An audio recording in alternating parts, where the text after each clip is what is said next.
Good afternoon, everyone. Good afternoon, sir. Good afternoon, sir. Good afternoon, sir. Good afternoon, sir. Good afternoon, sir. Good afternoon, sir.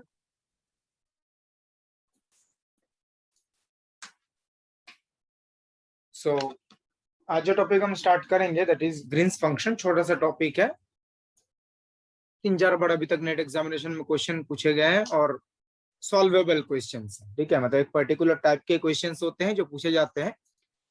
तो start करते हैं topic. तो Green's function जो है ये समझने के लिए, जैसे मैंने लास्ट क्लास में आप लोगों को बताया था, जो डिराक डेल्टा फंक्शन और लैपलास ट्रांसफॉर्म जो है, सॉरी डिराक डेल्टा फंक्शन जो है वो बेसिकली थोड़ा सा रिवाइज करके आएगा, बिकॉज यहाँ पे डिराक डेल्टा फंक्शन के कुछ प्रॉपर्टीज जो है वो यूज किए जाए. तो important points to remember about Dirac delta function, जैसे ये डिराक डेल्टा फंक्शन होता है Dirac delta x minus A is the value Dirac delta x minus A. इसका वैल्यू 0 कब होता है? x not equal to A के लिए. तो x not equal to A के लिए इस डिराक डेल्टा फंक्शन का वैल्यू 0 है और x इक्वल टू ए के लिए नॉन जीरो होता है. अब जनरली टेक्स्ट बुक में लिखा रहता है, जैसे बताया भी गया था, जब x इक्वल टू जब a होगा तो वैल्यू इन्फिनिटी है. बुक में ये लिखा रहता है जब x इक्वल टू a जब होगा तो वैल्यू कितना है? इन्फिनिटी है. लेकिन एक्चुअली इन्फिनिटी कभी भी नहीं होता है. ठीक है, बिकॉज इन्फिनिटी क्या है हमें थोड़ी ना पता है.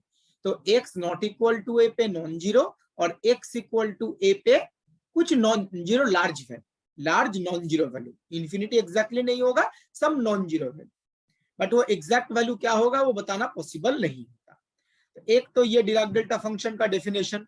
दूसरा, डिराक डेल्टा फंक्शन का अगर आप इंटीग्रेशन करते हो a to b, capital A to capital B, तो 1 आएगा, प्रोवाइडेड. अब देखिए यहाँ पे जो डिराक डेल्टा फंक्शन है इसका पीक कहाँ पे है? x इक्वल टू a पे. तो डिराक डेल्टा फंक्शन का पीक है at x equal to a.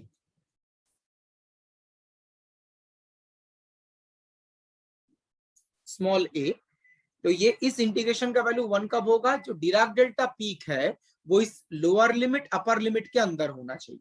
Lower limit है कैपिटल ए, अपर लिमिट है कैपिटल बी. तो डिराक डेल्टा पीक जो है x इक्वल टू ए पे, ये जो पार्ट है ये कैपिटल ए और कैपिटल बी इनके बीच में हो, मतलब इनके अंदर कहीं ना कहीं पे होना चाहिए. अगर होता है तो 1 होगा. अगर ये पीक इस इंटरवल के बाहर होता है तो वैल्यू कितना होगा? अगर बाहर होता है तो इस इंटीग्रेशन का वैल्यू एनीवन? 0. तो पीक अंदर है तो 1 और पीक अगर बाहर होगा तो 0. एंड थर्ड पॉइंट, ये भी हमने डिराक डेल्टा फंक्शन में डिस्कस किया था, integration capital A to capital B phi of x into Dirac delta this dx equal to होता है phi of A. Dirac delta peak जो है वो x इक्वल टू ए पे है, जस्ट फाई ऑफ एक्स में x के बदले a रिप्लेस कर देते हैं, तो फाई ऑफ ए. यहाँ पर भी जो पीक है वो लोअर लिमिट अपर लिमिट के अंदर होना चाहिए.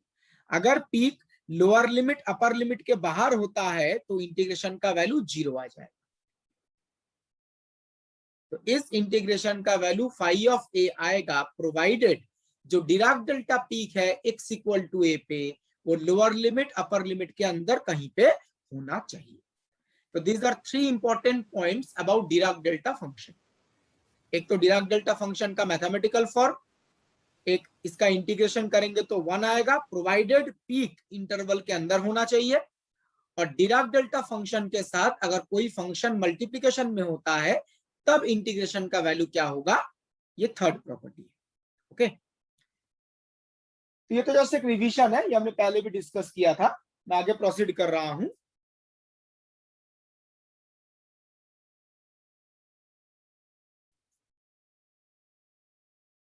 तो नेक्स्ट पार्ट जो इंपॉर्टेंट है, ये जो हम ग्रीन्स फंक्शन की बात कर रहे हैं, ये ग्रीन्स फंक्शन बेसिकली कहां पे यूज किया जाता है? ग्रीन्स फंक्शन है क्या और कहां पे यूज किया जाता है?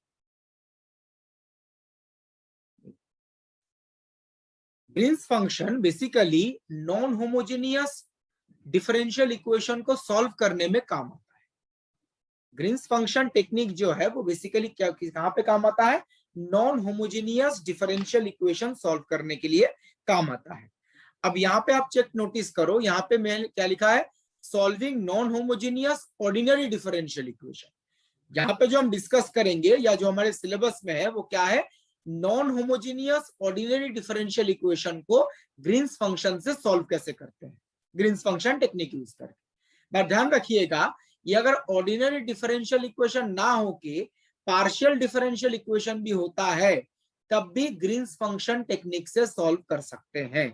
मेथड थोड़ा सा अलग हो जाएगा, but non homogeneous differential equation को सॉल्व करने के लिए ग्रीन्स फंक्शन टेक्निक का यूज किया जाता है। अब वो differential equation ordinary differential equation भी हो सकता है, पार्शियल डिफरेंशियल इक्वेशन भी हो सकता है। यहाँ पे जो हम डिस्कस करेंगे non homogeneous ordinary differential equation को ग्रीन्स फंक्शन टेक्निक से कैसे सॉल्व करते हैं। बट ये ध्यान रखिएगा, अगर ऑर्डिनरी डिफरेंशियल इक्वेशन ना हो के पार्शियल डिफरेंशियल इक्वेशन है तब भी आप ग्रीन्स फंक्शन टेक्निक से सॉल्व कर सकते हैं। ओके ना, यहाँ पे जो हम डिस्कस करेंगे, अगर हमारे पास एक second order non homogeneous differential equation है तो उसको ग्रीन्स फंक्शन टेक्निक से कैसे सॉल्व किया जाता है। तो देखिए, ये एक second order non homogeneous differential equation का general form, second order non homogeneous differential equation. और ये चीज ध्यान रखिएगा, सिर्फ सेकेंड ऑर्डर सॉल्व कर सकते हैं, बिल्कुल नहीं, third order, fourth order, fifth order. Non homogeneous equation किसी भी इक्वेशन का हो, किसी भी ऑर्डर का हो। यहाँ पे हम सेकेंड ऑर्डर के रिलेटेड एग्जांपल ले रहे हैं, बट किसी भी ऑर्डर का हो सकता है। एंड राइट हैंड साइड में जो आर ऑफ एक्स है, ये आइदर फंक्शन ऑफ एक्स होगा और constant. This is either function of x और कांस्टेंट, जो आर ऑफ एक्स है। एक second order non homogeneous differential equation का जनरल फॉर्म है, R of x is function of x और कांस्टेंट। और जो ए नॉट a1 a2 है, ए नॉट a1 a2 ये वेरिएबल कोई मतलब एक्स के फंक्शन है in general. A not a1 a2 जो है वो एक्स के फंक्शन है। अब ऐसा हो सकता है ये कांस्टेंट हो, जो ए नॉट a1 a2 है ये एक्स का फंक्शन भी हो सकता है या कांस्टेंट कोएफिशिएंट भी हो सकता है। नाउ देखिए ग्रीन्स फंक्शन का यूज कैसे करते हैं। ये जो इक्वेशन है, इस इक्वेशन को आप इस तरीके से लिख सकते हैं, इस इक्वेशन को आप इस तरीके से लिख सकते हैं। बेसिकली क्या किया गया है, देखिए ये जो एक्सप्रेशन है ये क्या है, a2 d2 dx2 के बदले आप लिख सकते हो capital D square. What is capital D? Capital D is the derivative operator with respect to x, d dx। Capital D is the derivative operator with respect to x। ठीक है, तो a2d square plus a1d plus a0।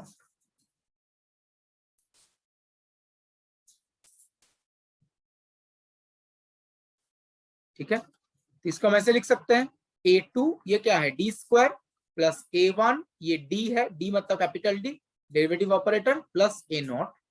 ये किसके ऊपर operate करेगा, ये y के ऊपर ऑपरेट करेगा। अब देखो ये जो ऑपरेटर है ये ऑपरेट कर रहा है y के ऊपर और इक्वल टू क्या आ गया, r ऑफ x। इस नॉन होमोजेनियस इक्वेशन को ऑपरेटर के फॉर्म में ऐसे लिख सकते हैं और इसी इक्वेशन को ऐसे लिखा गया, L cap acting on y equal to r of x। L cap कौन सा ऑपरेटर है, ये जो डेरिवेटिव वाला ऑपरेटर है ये, this is L cap, this is L cap. तो L cap acting on y equal to r of x। L cap operator है, इसको y के ऊपर ऑपरेट किया, इक्वल टू आएगा r ऑफ x।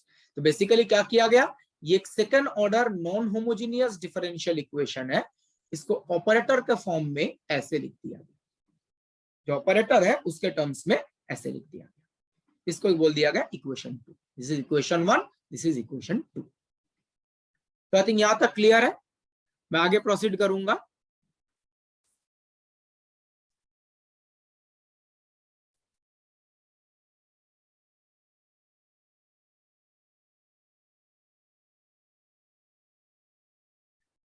नाउ ये जो नॉन होमोजीनियस इक्वेशन है, इस नॉन होमोजीनियस इक्वेशन को सॉल्व करने के लिए ग्रीन्स फंक्शन का यूज किया जाता है। तो इस इक्वेशन को सॉल्व करने के लिए जो ग्रीन्स फंक्शन का यूज किया जाएगा वो किस कंडीशन को सेटिस्फाई करेगा? ध्यान रखिएगा, अलग अलग डिफरेंशियल इक्वेशन के लिए जो ग्रीन्स फंक्शन होता है वो अलग अलग होता है। स्पेसिफिकली जो ग्रीन्स फंक्शन है वो एल कैप पे डिपेंड करता है। ये एल कैप जो ऑपरेटर है ना, इस ऑपरेटर पे डिपेंड करता है। एल कैप अगर डिफरेंट हो गया तो ग्रीन्स फंक्शन डिफरेंट होगा। तो एल कैप बेसिकली इस ऑपरेटर पे डिपेंड करता है। तो अलग अलग एल कैप के लिए ग्रीन्स फंक्शन भी अलग अलग होगा। तो इस इक्वेशन के कॉरिस्पॉन्डिंग जो ग्रीन्स फंक्शन है वो किस कंडीशन को सेटिस्फाई करेगा, देखते हैं। क्या लिखा गया है? द ग्रीन्स फंक्शन, इसको लिखेगा g ऑफ x प्लस, इसी को बोलते हैं Green's function. So the Green's function capital G of x a associated with the equation 2, जो इक्वेशन 2 से एसोसिएटेड है, विल सेटिस्फाई दिस कंडीशन।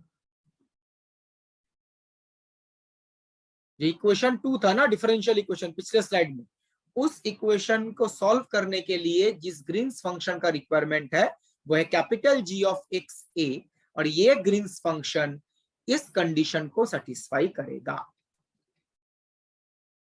इसको बोल देगा थर्ड कंडीशन। आप एक चीज नोटिस करो, आप लोगों को लगेगा ये दोनों में मतलब क्या कनेक्शन क्या है। इस इक्वेशन में जो एल कैप था ना, इस इक्वेशन में जो एल कैप है वही एल कैप इस रिलेशन में आया है, L cap acting on Green's function. तो L cap acting on Green's function equal to Dirac delta X minus A. तो इक्वेशन 2 के कॉरिस्पॉन्डिंग ग्रीन्स फंक्शन को इस कंडीशन को सेटिस्फाई करेगा। अब आपको लग सकता है सडनली ये फॉर्मेट सेटिस्फाई करेगा, ये मतलब आइडिया कैसे लगा, अभी उसमें आ रहे हैं। ठीक है, तो ग्रीन्स फंक्शन इस कंडीशन को सेटिस्फाई करेगा। ये कौन सा एल कैप है? ये वही एल कैप है जो पिछले इक्वेशन में था। तो आप यहाँ पे नोटिस करो, जो ग्रीन्स फंक्शन है वो आर ऑफ एक्स पे डिपेंड नहीं करता। आर ऑफ एक्स का मैथमेटिकल फॉर्मेट कुछ भी हो, ग्रीन्स फंक्शन के इक्वेशन में आर ऑफ एक्स कहीं पे नहीं है। जो नॉन होमोजीनियस इक्वेशन के राइट हैंड साइड में ग्रीन्स आर ऑफ एक्स होता है ना, वो ग्रीन्स फंक्शन के इक्वेशन में है ही नहीं। तो हम बोल सकते हैं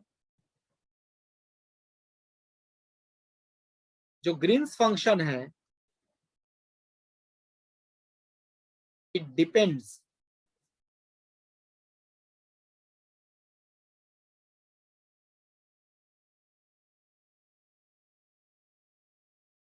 only on x cap, l cap, sorry, only on l cap operator। जो l cap ऑपरेटर है इनका मैथमेटिकल फॉर्म अगर चेंज होता है ना, जो ग्रीन्स फंक्शन है ये डिपेंड करता है l cap के ऊपर। ये l cap अगर चेंज होता है तो ग्रीन्स फंक्शन चेंज होगा। l cap कौन सा है? ये r ऑफ x पे डिपेंड ही नहीं करता। जो ग्रीन्स फंक्शन है ना वो r ऑफ x पे डिपेंड करता ही नहीं है, सिर्फ l cap ऑपरेटर जो है उस पर डिपेंड करता है। इसका मैथमेटिकल फॉर्म कुछ भी हो, ग्रीन्स फंक्शन सेम रहेगा। It is a very important point related to Green's function, because जो नॉन होमोजीनियस डिफरेंशियल इक्वेशन होता है ना, उसमें आर ऑफ एक्स जो एक इंपॉर्टेंट रोल प्ले करता है। ये जो आर ऑफ एक्स है ये अलग अलग नॉन होमोजीनियस इक्वेशन के लिए अलग अलग आर ऑफ एक्स होता है, लेकिन ग्रीन्स फंक्शन इसके ऊपर डिपेंड नहीं करता।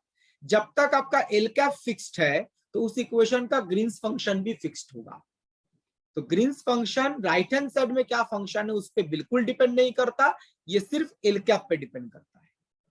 वो इस इक्वेशन को देख के आइडिया लग जाए। नाउ सपोज आपने ग्रीन्स फंक्शन किसी तरीके से कैलकुलेट कर लिया, कैसे कैलकुलेट करना है वो तो हम डिस्कस करेंगे, वही हमारा पॉइंट ऑफ इंटरेस्ट है। किसी भी डिफरेंशियल इक्वेशन के कॉरिस्पॉन्डिंग ग्रीन्स फंक्शन कैसे कैलकुलेट किया जाता है। तो सपोज आपको ग्रीन्स फंक्शन पता चल गया। अगर ग्रीन्स फंक्शन पता है, then the solution of the given differential equation can be represented like this.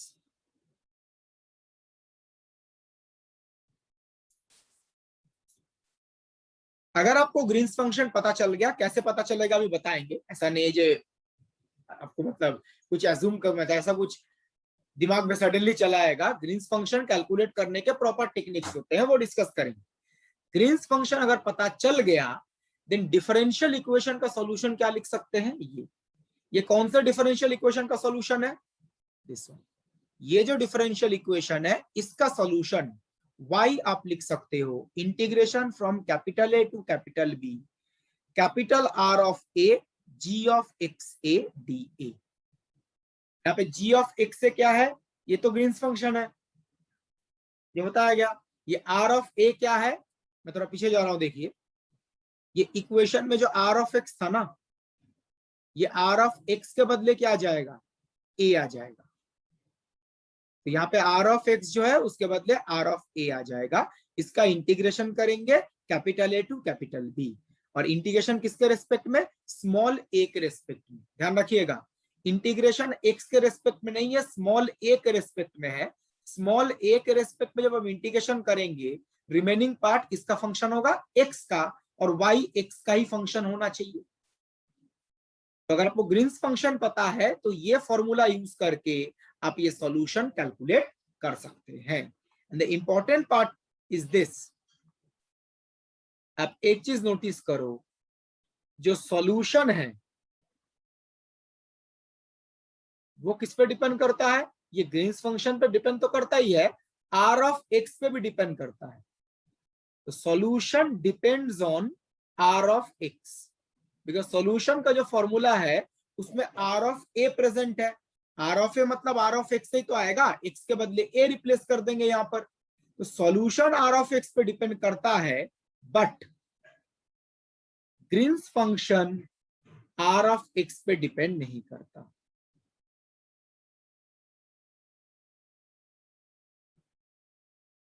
तो Green's function does not depend on r of x।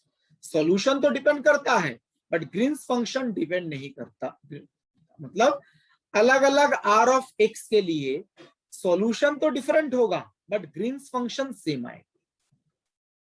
अलग अलग डिफरेंशियल इक्वेशन के लिए, अलग अलग rx के लिए, rx अगर अलग अलग है तो ग्रीन्स फंक्शन सेम आएगा, बट जो सॉल्यूशन है वो तो डिफरेंट होगा। वो तो ऑब्वियस सा है, अलग अलग rx है तो सॉल्यूशन भी अलग अलग ही होगा। तो सॉल्यूशन तो r ऑफ x पे डिपेंड करता है, but Green's function r of x पे डिपेंड नहीं करता। ओके एक ही बात है, किसी ने बोला ये 2 गलती से लिख दिया गया, ऐसा नहीं है, 2 ये सही है, इक्वेशन 2 का ही सॉल्यूशन है। अब मुझे बताओ, ये इक्वेशन और ये इक्वेशन तो सेम ही है। ये जो इक्वेशन है, इसी इक्वेशन को तो ऑपरेटर फॉर्म में ये लिखा गया है ना। तो आप इक्वेशन 1 का सॉल्यूशन बोलो या इक्वेशन 2 का सॉल्यूशन बोलो, बात तो एक ही है। इक्वेशन 1 और इक्वेशन 2 तो सेम ही है ना, यहाँ पे से ऑपरेटर फॉर्म में लिखा गया। तो इक्वेशन 1 का सॉल्यूशन हो या इक्वेशन 2 का, एक ही बात है। यहाँ पे इक्वेशन 2 लिखा गया है, 1 का जो सॉल्यूशन होगा 2 का भी वही सॉल्यूशन होगा।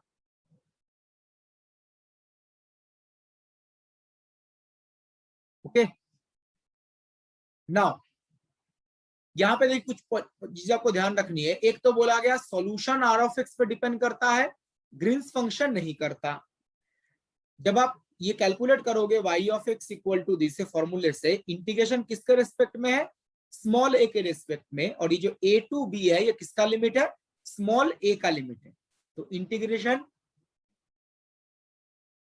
स्मॉल a के रेस्पेक्ट में है, और इंटीग्रेशन जो है वो capital A to capital B है। अब आपके माइंड में क्वेश्चन आ रहा होगा, ये capital A to capital B क्या है, कैपिटल A और कैपिटल B क्या है। ये देखिए लिखा गया है, capital A and capital B can be decided by the given boundary conditions. जो कैपिटल A कैपिटल B है वो गिवन बाउंड्री कंडीशन से डिसाइड करें। ग्रीन्स फंक्शन के क्वेश्चन में कुछ बाउंड्री कंडीशन गिवन होते हैं, उन बाउंड्री कंडीशन को देख के आप capital A capital B decide कर सकते हैं। अभी कुछ देर बाद एग्जांपल डिस्कस करेंगे, आपको खुद ही समझ में आ जाएगा। ठीक है, और जैसे लिखा गया, जो स्मॉल a है वो कैपिटल A और कैपिटल B इसके अंदर कहीं पे होगा, जो स्मॉल a है। अपर लिमिट लोअर लिमिट के अंदर कहीं पे हो जाएगा। अब यहाँ पे एक चीज मेंशन कर दिया जाए, यहाँ पे बोला गया है capital A capital B can be decided by the given boundary condition. अगर ये बाउंड्री कंडीशन ना होके इनिशियल कंडीशन भी होता है, तब हम उस इनिशियल कंडीशन से ही कैपिटल ए कैपिटल बी पता लगाएंगे। तो ये बाउंड्री कंडीशन भी हो सकता है या इनिशियल कंडीशन भी हो सकता है, दोनों में सॉल्व करने का जो टेक्निक है वो सेम होता है, बाउंड्री कंडीशन हो या इनिशियल कंडीशन।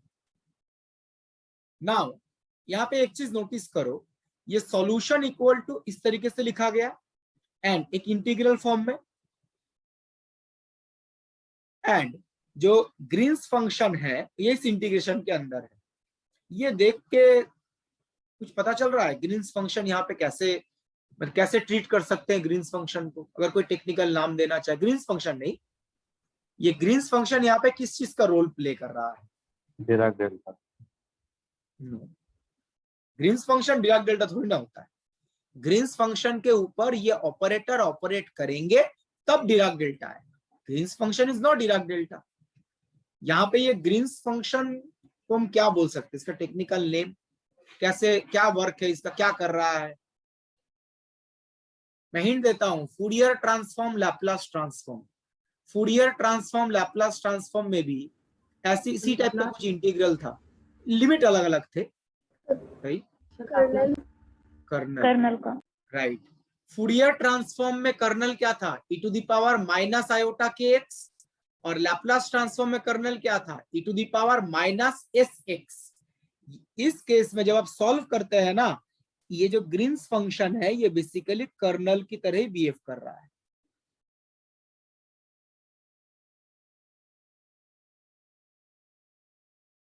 अब इसको कर्नल ऑफ द ट्रांसफॉर्मेशन, ये भी एक इंटीग्रल ट्रांसफॉर्मेशन ही है, बिकॉज y ऑफ एक्स हम इंटीग्रेशन के थ्रू कैलकुलेट कर रहे हैं, तो this is the kernel of the integral transform. अब बोलेगा इसको कर्नल क्यों बोल रहे हैं? अब मुझे बताइए, जब आप फूरियर ट्रांसफॉर्म कैलकुलेट करते थे, फूरियर ट्रांसफॉर्म आप एक इंटीग्रल से कैलकुलेट करते थे, इंटीग्रेशन के अंदर मतलब कौन सा क्वांटिटी चेंज होता था अलग अलग क्वेश्चन में, फंक्शन या कर्नल? फंक्शन। फूरियर ट्रांसफॉर्म के इंटीग्रेशन का जो फॉर्मूला था, integration f x to the power minus iota k x, तो अलग अलग फंक्शन का जब आप फूरियर ट्रांसफॉर्म कैलकुलेट करते थे तो फंक्शन अलग अलग होता था। जो कर्नल वाला पार्ट है वो तो सेम ही है। लैप्लास ट्रांसफॉर्म वैसे ही था। लैप्लास ट्रांसफॉर्म जब आप अलग अलग फंक्शन का कैलकुलेट करेंगे तो फंक्शन अलग होगा, कर्नल तो सेम है। लैप्लास ट्रांसफॉर्म में कर्नल क्या होता है? e to the power minus s x. इसमें आप चेक करके देखो, अगर आप अलग अलग आर ऑफ एक्स की बात करो, ये आर ऑफ एक्स अगर अलग अलग है, आर ऑफ एक्स अलग अलग होने का मतलब ये आर ऑफ ए वाला पार्ट अलग अलग होगा, लेकिन डिफरेंट आर ऑफ एक्स के लिए ग्रीन्स फंक्शन सेम होगा या डिफरेंट होगा? आर ऑफ एक्स अलग अलग है, सेम होगा। सेम बिकॉज ग्रीन्स फंक्शन तो आर ऑफ एक्स पे डिपेंड करता ही नहीं है। तो अलग अलग आर ऑफ एक्स के लिए सिर्फ ये पार्ट डिफरेंट होगा, ग्रीन्स फंक्शन सेम रहेगा। इस सेंस में इसको क्या बोला जाता है? Kernel of the integral transform. जैसे फूरियर लैप्लास ट्रांसफॉर्म में जो कर्नल है वो चेंज नहीं होता, किसी भी फंक्शन का फूरियर लैप्लास कैलकुलेट करो, यहां पर भी ग्रीन्स फंक्शन चेंज नहीं होता, आप किसी भी आर ऑफ एक्स के कॉरिस्पॉन्डिंग कैलकुलेशन कर सकते हैं। तो Green's function can be treated as a kernel of the integral transform. ये एक इंटीग्रल ट्रांसफॉर्म है, इस इंटीग्रल ट्रांसफॉर्म का ये कर्नल है, जो अलग अलग आर एक्स के लिए कर्नल सेम रहेगा। यहां तक क्लियर है एवरीवन?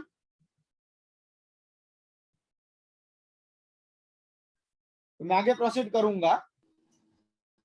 नेक्स्ट हम डिस्कस करेंगे, जो मैंने बोला, जो ग्रीन्स फंक्शन इस कंडीशन को सेटिस्फाई करेगा या सॉल्यूशन को इस तरीके से लिखा गया, ये सही है समझ में कैसे आया?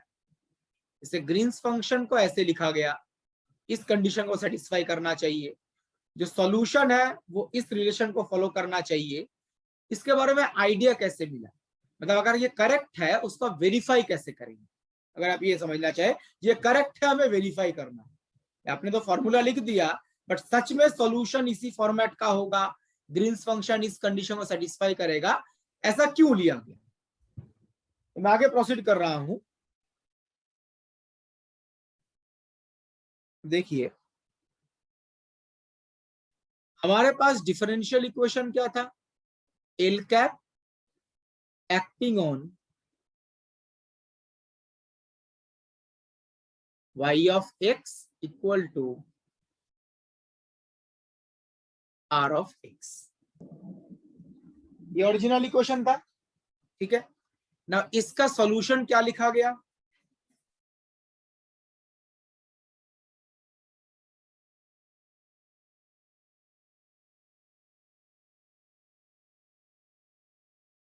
इसका सॉल्यूशन लिखा गया जो मैंने पिछले स्लाइड में लिखा था, y equal to integration capital A to capital B r of x,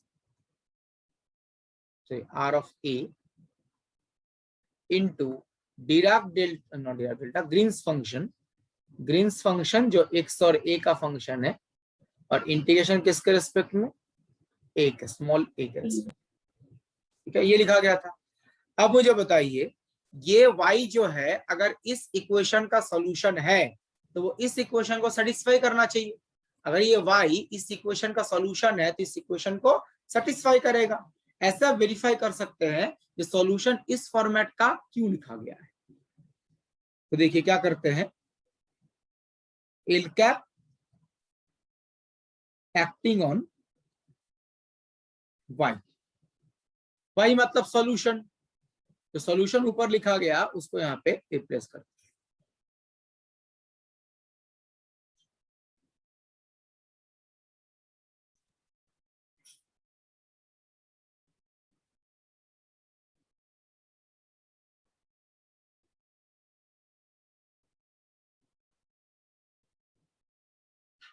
ये लिख सकते हैं।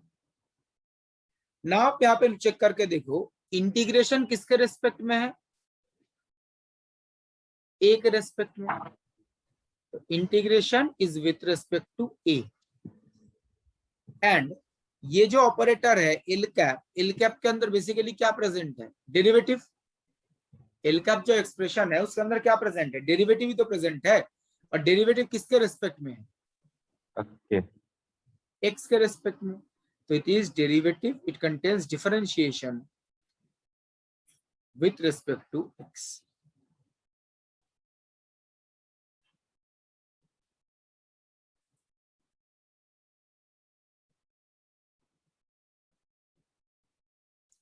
तो यहाँ पर जो इंटीग्रेशन है वो ए के रेस्पेक्ट में है और डेरिवेटिव एक्स के रेस्पेक्ट में है। तो ये जो एल कैप है इसको हम इंटीग्रेशन के अंदर ले सकते हैं। देखिए क्या आएगा,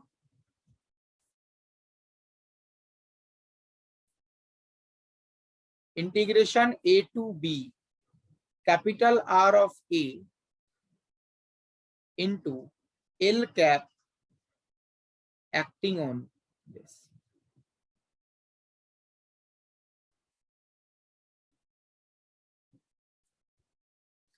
तो एल कैप एक्स के रेस्पेक्ट में डेरिवेटिव था, उसको इंटीग्रेशन के अंदर लिख दिया गया। अब यहाँ पे चेक करके देखो जो आर ऑफ ए है इसके अंदर तो एक्स कहीं पे है नहीं, जो आर ऑफ ए है उसके अंदर तो एक्स है नहीं, तो एल कैप एक्स के रेस्पेक्ट में डेरिवेटिव है, तो एल कैप के रेस्पेक्ट में ये कैपिटल आर ऑफ ए तो क्या कैसे ट्रीट होगा, कांस्टेंट की तरह, Constant. बिकॉज ये ए का फंक्शन है और डेरिवेटिव एक्स के रेस्पेक्ट में है। तो एल कैप को हमने इस ग्रीन्स फंक्शन के ऊपर ऑपरेट कर।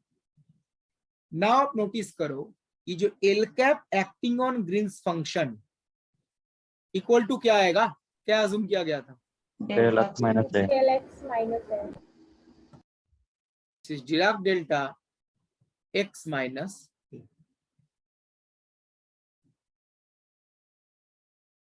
ये था ना Dirac delta X minus A. तो यहाँ पे देखिए क्या आएगा, so this is equal to integration A to B capital are of A into Dirac delta X minus A.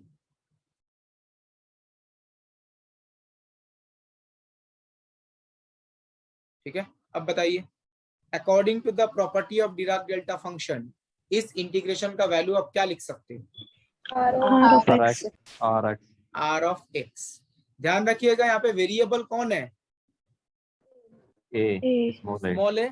तो अगर आपको पूछा जाए इसका पीक कहाँ पे है तो क्या आंसर देंगे, A equals to x. At X. a equal to x, because a यहाँ पे वेरिएबल है, बी केयरफुल। तो Dirac delta peak at small a equal to x. तो डिराक डेल्टा फंक्शन का अगर आप प्रॉपर्टी यूज करो तो आ जाएगा आर ऑफ एक्स। ये कहता है ना, ये पीक जो है वो a इक्वल टू एक्स पे है, तो यहाँ पे a के बदले क्या रिप्लेस कर देंगे, x रिप्लेस कर देंगे। ये पूरा कैलकुलेशन करके देखिए क्या आया, l cap acting on y equal to क्या आ गया, आर ऑफ एक्स।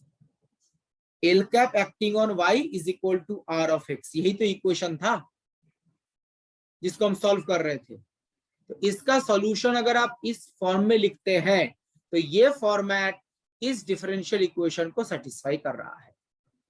इसका सॉल्यूशन अगर आप इस फॉर्मेट में लिखते हैं तो ये फॉर्मेट इस डिफरेंशियल इक्वेशन को सेटिस्फाई कर रहा है। इसका मतलब ये जो सॉल्यूशन लिखा गया था वो करेक्ट है, ये सॉल्यूशन इस डिफरेंशियल इक्वेशन को वेरीफाई कर रहा है। इस स्टेप में डाउट है तो प्लीज आस्क। यहां पर भी देखिए, इसको डिराक डेल्टा अज्यूम करने पे फायदा क्या हुआ, उससे आप आर ऑफ एक्स तक पहुंच सकते हैं। ये अगर डिराक डेल्टा ना होकर कोई दूसरा फंक्शन होता तो उसको आर ऑफ एक्स लिखना काफी मुश्किल है। डिराक डेल्टा है तो डिराक डेल्टा का प्रॉपर्टी यूज करके आप काफी आसानी से आर ऑफ एक्स लिख सकते हैं। तो ऐसे आपको आइडिया लग जाएगा ये जो सॉल्यूशन लिखा गया है वो करेक्ट सॉल्यूशन है। किसी भी डिफरेंशियल इक्वेशन को जब आप ग्रीन्स फंक्शन टेक्निक से सॉल्व करते हैं तो ये फॉर्मूला यूज कर सकते हैं। इस स्टेप पे कोई डाउट है, नहीं समझ में आया तो प्लीज आस्क।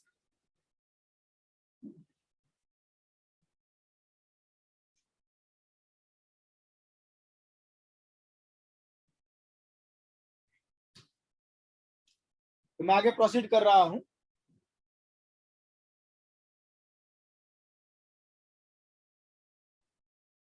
किसी ने पूछा है यहाँ पे एल कैप क्या है, एल कैप तो अभी बताया गया ना,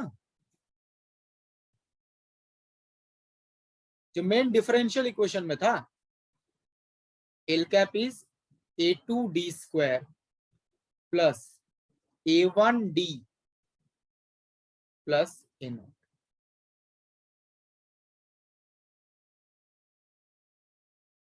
this is L cap operator.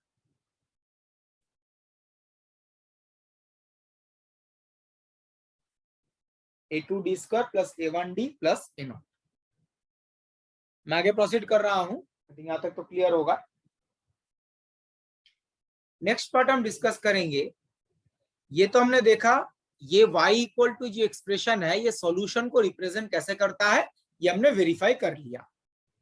अब ये सॉल्यूशन कैलकुलेट करने के लिए पहले क्या पता होना चाहिए, ये सॉल्यूशन कैलकुलेट करने के लिए Green function.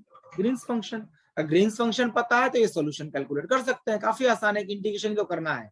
The important part is Green's function g of X A, ये कैसे कैलकुलेट करेंगे, तो नेक्स्ट हम ये डिस्कस करेंगे। तो basic concepts of Green's function technique.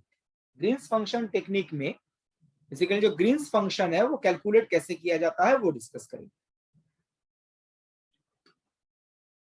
सो हमारे पास जो ओरिजिनल इक्वेशन है वो किस फॉर्मेट का है, L cap acting on y equal to r of x. ये हमारे पास ओरिजिनल जो इक्वेशन है सॉल्व करना है। ये होमोजीनियस है, नॉन होमोजीनियस है, Non homogeneous. Non homogeneous. तो पहले क्या करना पड़ेगा, इसके कॉरिस्पॉन्डिंग जो होमोजीनियस इक्वेशन है वो लिखना पड़ेगा।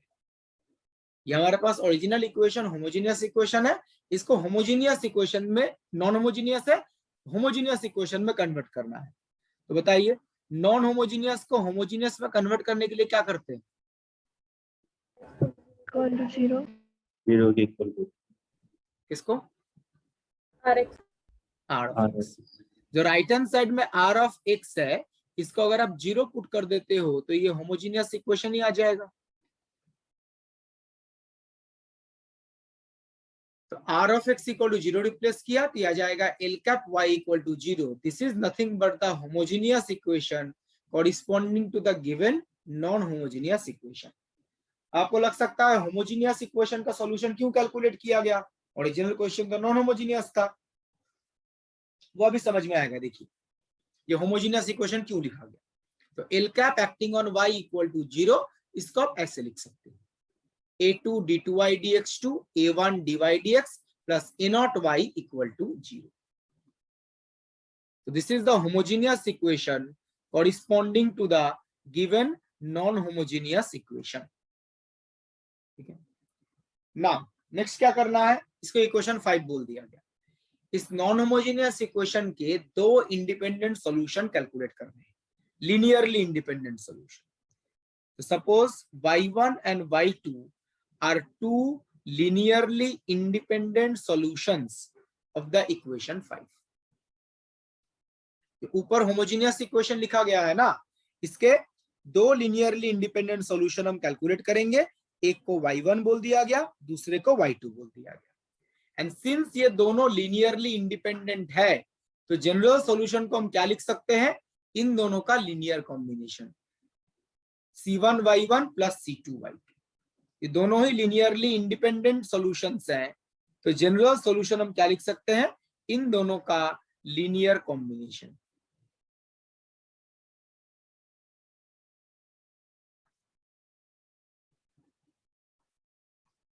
यहां तक कोई डाउट है एनीवन?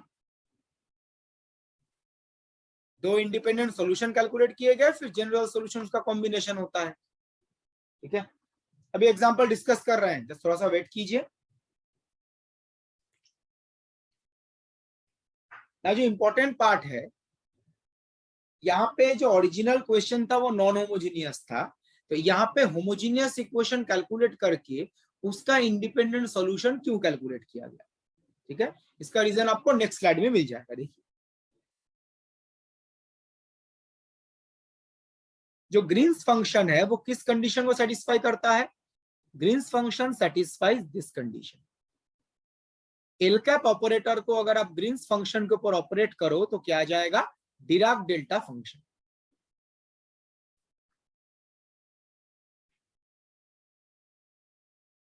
ठीक है, ग्रीन्स फंक्शन इस कंडीशन को सेटिस्फाई करना चाहिए. अब मुझे बताइए इसमें जो डिराक डेल्टा फंक्शन है, तो डिराक डेल्टा फंक्शन का वैल्यू 0 कब होता है, x not equal to a. x not equal to a. This function is equal to 0 for x not equal to. बाकियों के लिए कुछ नॉन जीरो वैल्यू आएगा.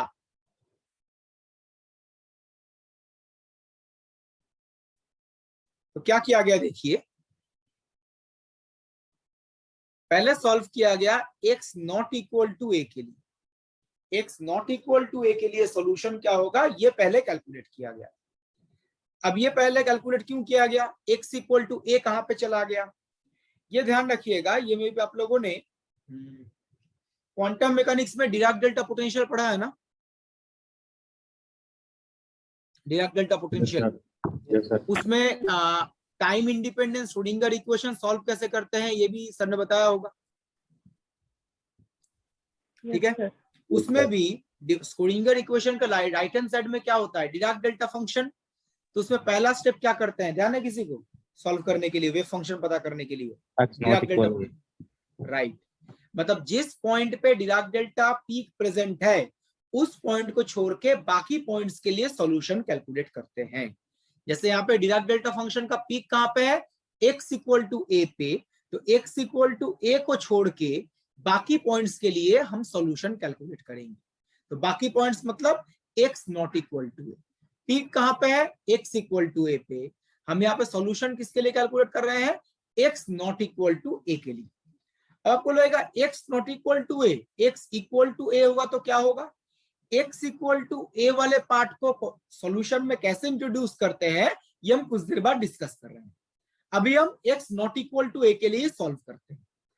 तो बताइए x not equal to a, इसके लिए डिराक डेल्टा फंक्शन क्या हो जाएगा, 0. 0. स्पीक तो x इक्वल टू ए पे है, x not equal to A पे 0। अगर ये 0 है तो ये इक्वेशन ऐसा नहीं दिखेगा।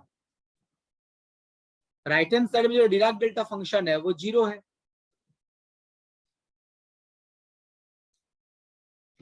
ठीक है, अब आप मुझे बताइए ये जो इक्वेशन 7 है एंड कुछ देर पहले जो होमोजीनियस इक्वेशन लिखा गया था, ये equation, look at the pointer, l cap acting on y equal to 0, ये इक्वेशन, और ये जो ग्रीन्स फंक्शन वाला इक्वेशन है L cap acting on g equal to 0, तो इक्वेशन 7 और इक्वेशन 5 ये दोनों सिमिलर फॉर्मेट के ही तो हैं। जस्ट y के बदले क्या है, g। This has similar format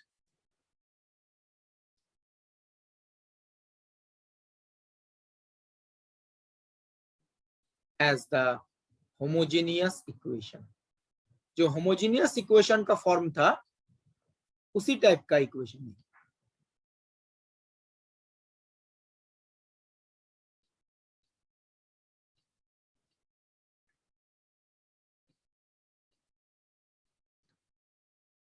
similar format है।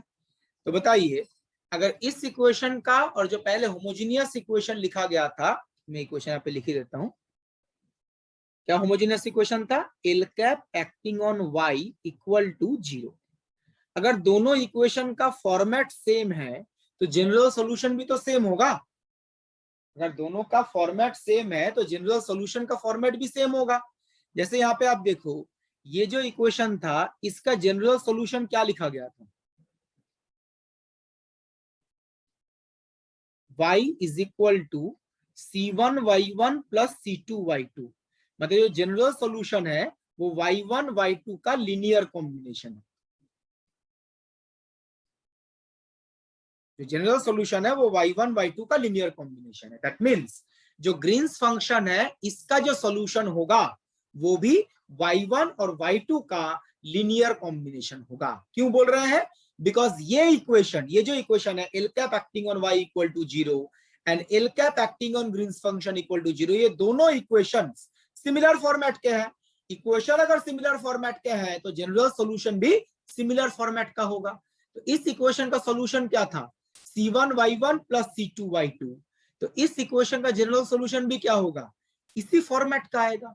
इसी फॉर्मेट का आने का मतलब y1 y2 का लीनियर कॉम्बिनेशन। तो जो ग्रीन्स फंक्शन होगा ये भी क्या होगा, y1 y2 का लीनियर कॉम्बिनेशन, जो ग्रीन्स फंक्शन है।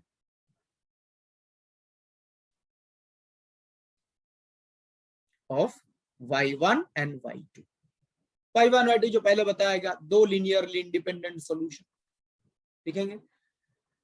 अब यहाँ पे एक चीज नोटिस करो, हम जो ये कैलकुलेशन कर रहे हैं वो x not equal to a के लिए। अब x not equal to a का मतलब x लेस देन a भी हो सकता है, x ग्रेटर देन a भी हो सकता है। बिकॉज स्पेसिफिकली कुछ तो मेंशन नहीं किया गया। x not equal to a है तो x लेस देन a भी हो सकता है, x ग्रेटर देन a भी हो सकता है।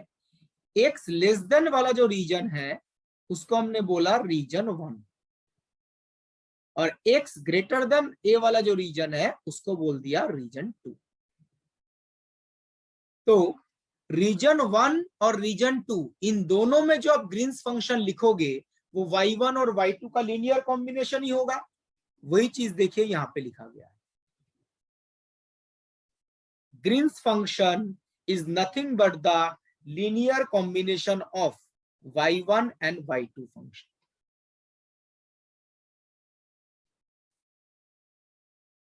And this is nothing but the general form of Green's function. किसी भी ऑर्डिनरी डिफरेंशियल इक्वेशन के लिए जो ग्रीन्स फंक्शन का जनरल फॉर्म होगा वो ऐसा ही दिखेगा। General form of Green's function,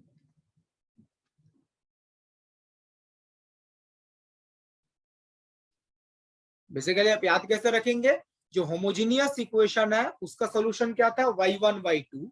तो ग्रीन्स फंक्शन जो है वो y1 y2 का लीनियर कॉम्बिनेशन है।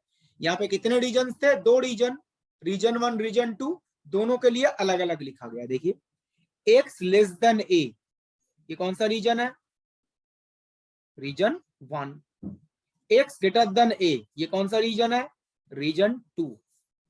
दोनों रीजन में जो ग्रीन्स फंक्शन लिखा गया है वो y1 y2 का लीनियर कॉम्बिनेशन है। रीजन 1 के लिए a1 y1 plus a2 y2, reason 2 के लिए b1 y1 plus b2 y2। ध्यान रखिए दोनों में कांस्टेंट अलग अलग होंगे, यहाँ पे a1 a2 है तो यहाँ पे b1 b2, दोनों में सेम कांस्टेंट मत लिख दीजिएगा।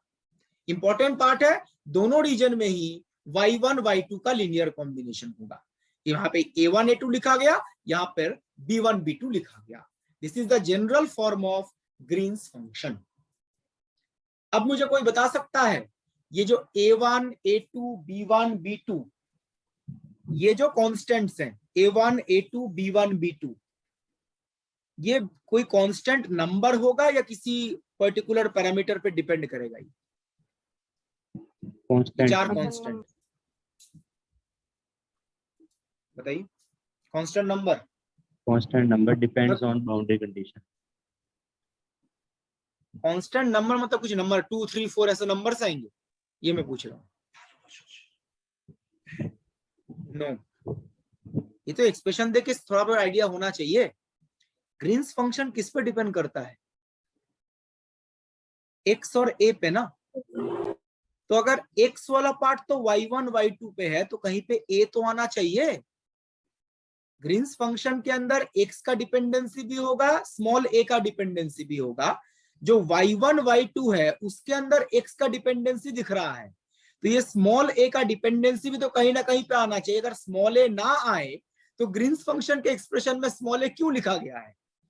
ये जो a1 a2 है ये स्पेसिफिकली ऐसा नहीं है कोई नंबर आ जाएगा 2 3 4 जैसे कांस्टेंट आते हैं, ये स्मॉल a पे डिपेंड करेगा। तो a1 a2 b1 b2,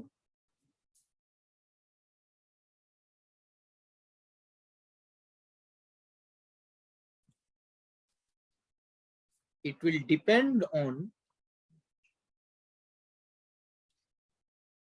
or function of, specifically speaking, function of a are functions of a। कैसे वैल्यू कैलकुलेट करते हुए बताएंगे, बट ये x पे डिपेंड नहीं करेगा, ये a पे डिपेंड करेगा। अब a क्यों आना चाहिए, बिकॉज ग्रीन्स फंक्शन में a का डिपेंडेंसी है, तो कहीं ना कहीं पे तो a का डिपेंडेंसी आएगा, तो ये a का फंक्शन है। एंड इसका वैल्यू कैलकुलेट कैसे करेंगे, ये जो a1 a2 b1 b2 है जो अभी किसी ने बताया था, जो बाउंड्री कंडीशंस होंगे ना उनको यूज करके। And they can be calculated using the conditions। जो a1 a2 b1 b2 है, इनको क्वेश्चन में कुछ कंडीशंस होंगे, उनको यूज करके इनका वैल्यू कैलकुलेट कर सकते हैं यूजिंग कंडीशन।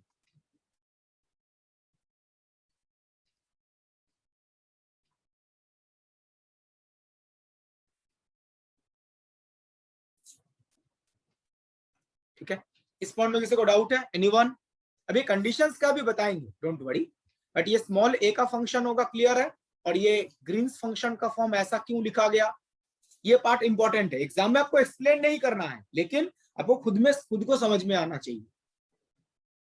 कोई भी चीज अब किया जा रहा है तो क्यों किया जा रहा है, रीजन क्या है, आइडिया तो थोड़ा बहुत होना चाहिए। पूरा थियोरेटिकल डेरिवेशन पता हो या ना, थोड़ा आइडिया तो होना चाहिए। तो कोई डाउट है इसमें, एनीवन?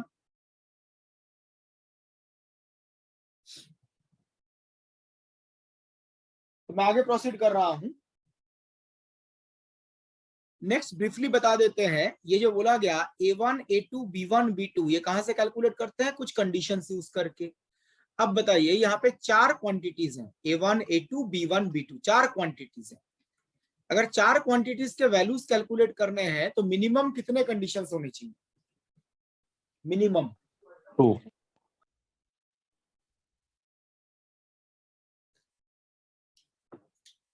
2 कंडीशंस, 2 कंडीशन से 4 वैल्यू कैसे कैलकुलेट करोगे? अगर आपके पास 4 अननोन क्वांटिटीज हैं तो क्या 2 इक्वेशन से वो पता चल जाता है? Yes, sir. 4. कितने होने चाहिए? 4 होने चाहिए ना, Yes, sir.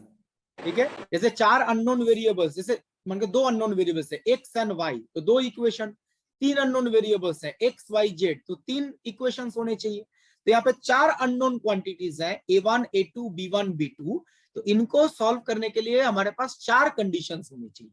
उन 4 कंडीशंस को यूज करके आप a1 a2 b1 b2 calculate कर सकते हैं। देखिए वो कंडीशंस क्या है एक बार ब्रीफली डिस्कस कर लेते हैं, उसके बाद पर्टिकुलर एग्जांपल में जाएंगे। पहले 2 कंडीशंस क्या है बताया गया, देखिए कंडीशन 1 एंड कंडीशन 2। कंडीशन 1 क्या है? Green's function satisfies the first boundary condition given for y of x। Question में कुछ बाउंड्री कंडीशंस गिवन होंगे जो y के लिए गिवन होंगे। क्वेश्चन में जो बाउंड्री कंडीशन गिवन है ना, वो ग्रीन्स फंक्शन भी सेटिस्फाई करेगा। क्वेश्चन में 2 बाउंड्री कंडीशंस गिवन होंगे, ग्रीन्स फंक्शन दोनों बाउंड्री कंडीशंस को सेटिस्फाई करेगा। ध्यान रखिएगा, मतलब बाउंड्री कंडीशन हो या इनिशियल कंडीशन, जैसे मैंने बोला बाउंड्री कंडीशन ना हो के इनिशियल कंडीशन भी हो सकता है। तो क्वेश्चन में जो भी बाउंड्री कंडीशन या इनिशियल कंडीशन गिवन होगा, ग्रीन्स फंक्शन उनको सेटिस्फाई करेगा। 2 बाउंड्री कंडीशंस होते हैं तो ग्रीन्स फंक्शन दोनों को सेटिस्फाई करेगा। इसी को कंडीशन 1 कंडीशन 2 बोला गया, ठीक है। थर्ड पॉइंट, लास्ट स्लाइड में जब हम सॉल्यूशन कैलकुलेट कर रहे थे, सॉल्यूशन में कौन से पॉइंट को एक्सक्लूड किया गया था? X equals to A. x equal to A, बिल्कुल सही। हमने जो सॉल्व किया था x not equal to A के लिए सॉल्व किया था ना, तो x इक्वल टू ए को एक्सक्लूड किया गया था। अब क्वेश्चन आता है जो x इक्वल टू ए को सॉल्यूशन में इंक्लूड कैसे करेंगे? x इक्वल टू ए को सॉल्यूशन में इंक्लूड करने के लिए ये कंडीशन यूज किया जाता है, Green's function is continuous at x equal to A. Green's function x equal to A पे कॉन्टिन्यूअस है, और इसी कंडीशन को यूज करके x इक्वल टू ए को सॉल्यूशन में इंक्लूड किया जाता है। लिख देता हूं मैं यहां पर, x equal to a is included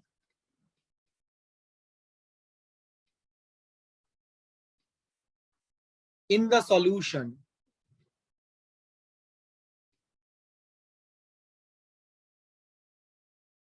using this condition।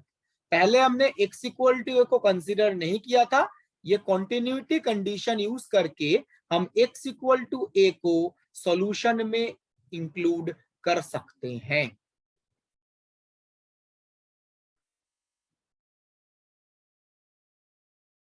ठीक है, और कॉन्टिन्यूटी कंडीशन के अकॉर्डिंग क्या लिख सकते हैं? देखिए, ग्रीन्स फंक्शन का राइट हैंड लिमिट और ग्रीन्स फंक्शन का left hand limit x equal to A पे इक्वल आएगा। जैसा आप यहाँ पे देख सकते हो, ये लेफ्ट हैंड साइड में जो है ये क्या रिप्रेजेंट कर रहा है? This is the limiting value of the Green's function as x approaches towards a from a value greater than a। ये क्या है? ये ग्रीन्स फंक्शन का लिमिटिंग वैल्यू है जब x a की तरफ अप्रोच करेगा, और किस तरह से अप्रोच कर रहा है? a के राइट से। जैसे नॉर्मल आप right hand limit left hand limit calculate करते हैं, suppose this is the point x equal to a, तो हम राइट से अप्रोच कर सकते हैं a की तरफ और लेफ्ट से भी अप्रोच कर सकते हैं, ये 2 डिफरेंट पाथ्स हैं। ठीक है, तो राइट हैंड लिमिट किसको बोलते हैं? जब हम राइट से अप्रोच करते हैं उसको बोलते हैं राइट हैंड लिमिट, और जब हम लेफ्ट से अप्रोच करते हैं उसको बोलते हैं लेफ्ट हैंड लिमिट।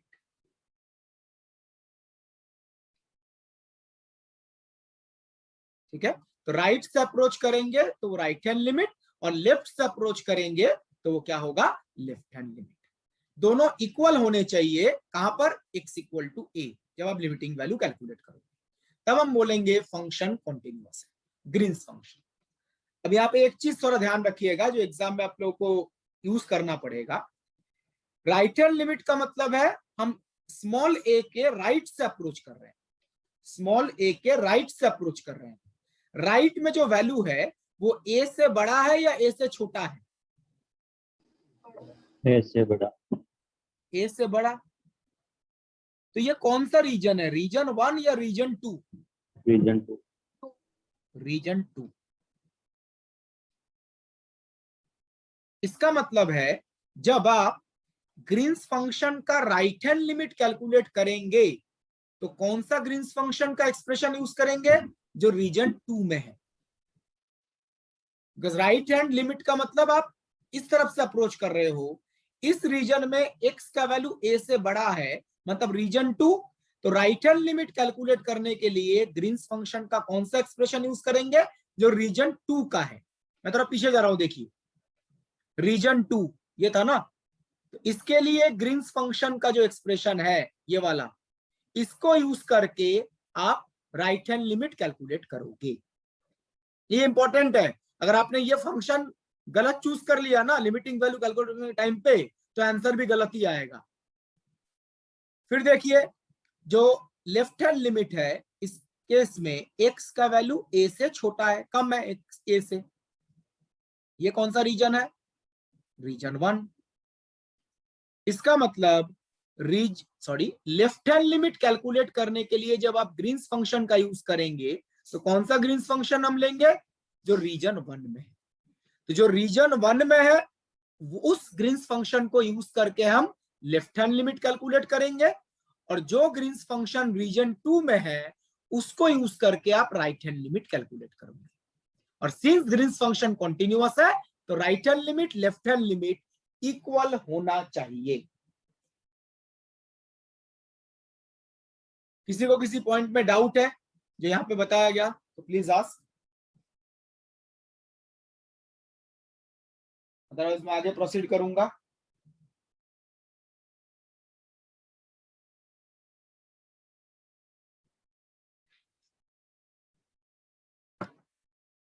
मैं आगे प्रोसीड कर रहा हूं।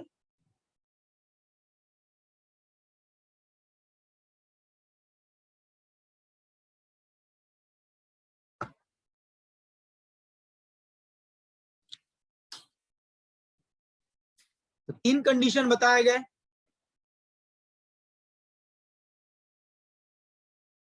Right hand limit, left hand limit,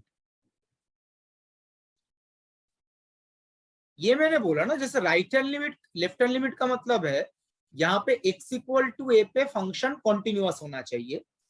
तो x इक्वल टू a पे right hand limit left hand limit same आना चाहिए।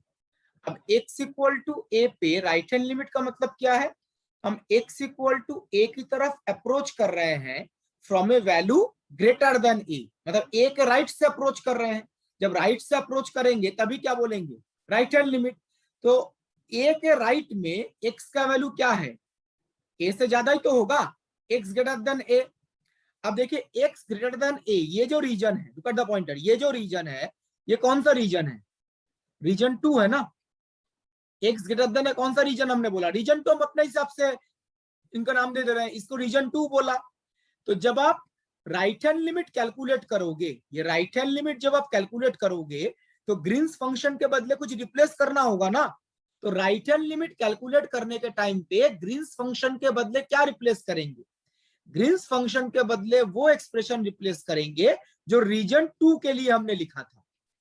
देखिए रीजन 2 ये है, x ग्रेटर देन है, इसके लिए ग्रीन्स फंक्शन क्या लिखा था, b1y1 प्लस b2y2।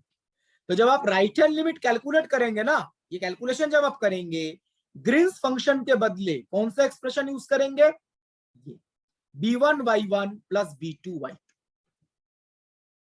ठीक है। सिमिलरली लेफ्ट हैंड लिमिट का मतलब हम लेफ्ट से अप्रोच कर रहे हैं, लेफ्ट से अप्रोच करेंगे तो x का वैल्यू क्या होगा, लेस देन 1, x का वैल्यू a से कम होगा। तो x लेस देन a जो है ये कौन सा रीजन है, फर्स्ट रीजन। तो यहां पे लिखा था देखिए x less than a first region है।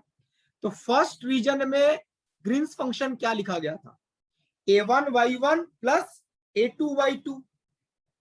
तो जब आप लेफ्ट हैंड लिमिट कैलकुलेट करेंगे तो ग्रीन्स फंक्शन के बदले ये एक्सप्रेशन रिप्लेस करेंगे।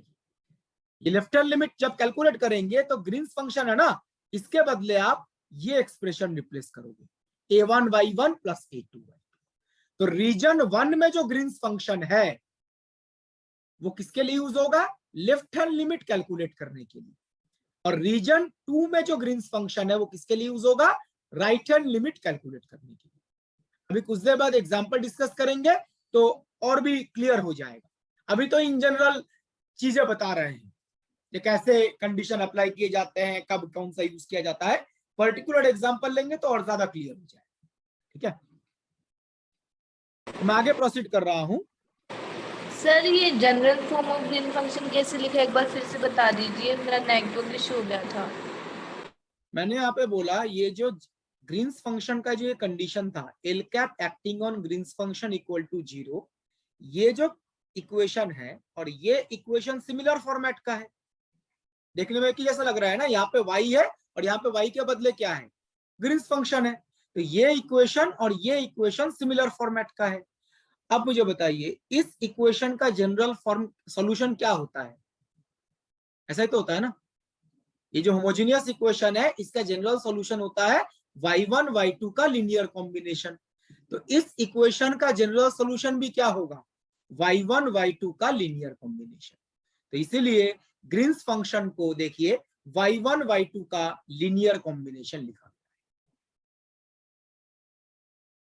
ठीक है, तो ये जी सर, ओके सर। तो मैं आगे प्रोसीड कर रहा हूं। ये इक्वेशन सिमिलर फॉर्मेट का है, इसलिए इसका जो सॉल्यूशन होगा जिस फॉर्मेट का, इस इक्वेशन का सॉल्यूशन भी सिमिलर फॉर्मेट का है।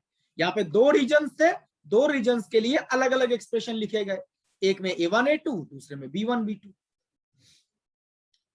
अब देखिए ये तो गया तीन कंडीशन। पहला कंडीशन बाउंड्री कंडीशन जो क्वेश्चन में गिवन होगा, दूसरा कंडीशन भी क्वेश्चन में गिवन होगा बाउंड्री कंडीशन, तीसरा कंडीशन है Green's function x equal to a पे कॉन्टिन्यूअस होना चाहिए।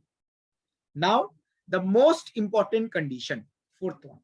मैं मोस्ट इंपॉर्टेंट इसलिए बोल रहा हूं, एग्जामिनेशन में तो चार ऑप्शन रहेंगे ना, जब ग्रीन्स फंक्शन का क्वेश्चन होगा, ये ग्रीन्स फंक्शन कैलकुलेट करो, चार ऑप्शन रहेंगे। ऑप्शन से भी आप ग्रीन्स फंक्शन के क्वेश्चन सॉल्व कर सकते हैं, और ऑप्शन से जब आप क्वेश्चन सॉल्व करते हैं ना, मोस्ट ऑफ द क्वेश्चन इस फोर्थ कंडीशन से सॉल्व हो जाते हैं। फोर्थ कंडीशन अगर आप अप्लाई करते हो, चार ऑप्शंस में से कौन सा करेक्ट होगा वो पता चल जाता है। That's why out of four condition this fourth condition is the most important condition. Important in the sense इससे क्वेश्चन काफी आसानी से सॉल्व हो जाते हैं, ऑप्शन से आप सॉल्व कर सकते हैं अगर आप ये कंडीशन सेटिस्फाई करो। जो ऑप्शन सेटिस्फाई करेगा वो करेक्ट ऑप्शन है। ठीक है, क्या कंडीशन है? कंडीशन है देखिए, ग्रीन्स फंक्शन का first order partial derivative, Green's function का first order partial derivative has a discontinuity at x equal to a। x equal to a पे जो first order derivative of the Green's function होगा, partial derivative del जी del X, वो x equal to a पे क्या होगा? Discontinuous. और magnitude 1/a2 का मतलब क्या है? कोई बता सकता है यहाँ पे मैग्नीट्यूड का मतलब क्या होता है? एनीवन? डिसकंटिन्यूटी का मैग्नीट्यूड मतलब? Right hand limit minus left hand limit. Right, this is basically the amount of discontinuity, right hand limit minus left hand limit. तो डिसकंटिन्यूटी का मैग्नीट्यूड का मतलब है amount of discontinuity, which is equal to right hand limit minus left hand limit.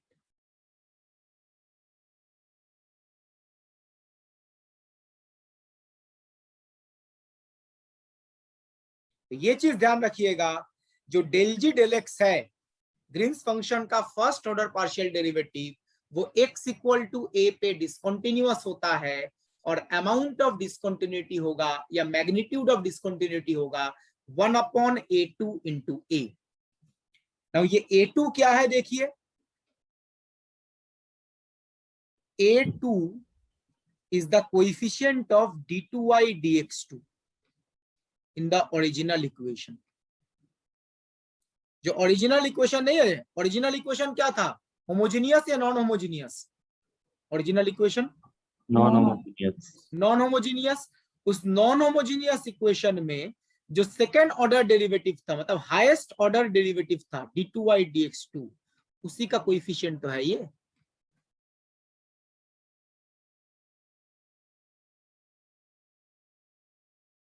A2 is the coefficient of d2y dx2 in the given non-homogeneous differential equation.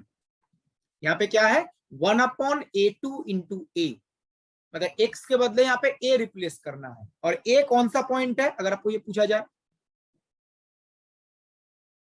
Small a कौन सा point है? x का तो बहुत सारे values है ना। x equal to a कौन सा पॉइंट है, कोई characteristic? x equal to a पे क्या प्रेजेंट था? डिराक डेल्टा पी। डिराक डेल्टा पीक, बिल्कुल। तो a is the position of the Dirac delta function. तो कुछ देर पहले हम डिराक डेल्टा फंक्शन की बात कर रहे थे ना, ग्रीन्स फंक्शन डिराक डेल्टा से कैसे कनेक्टेड है। तो this is the position of the Dirac delta peak.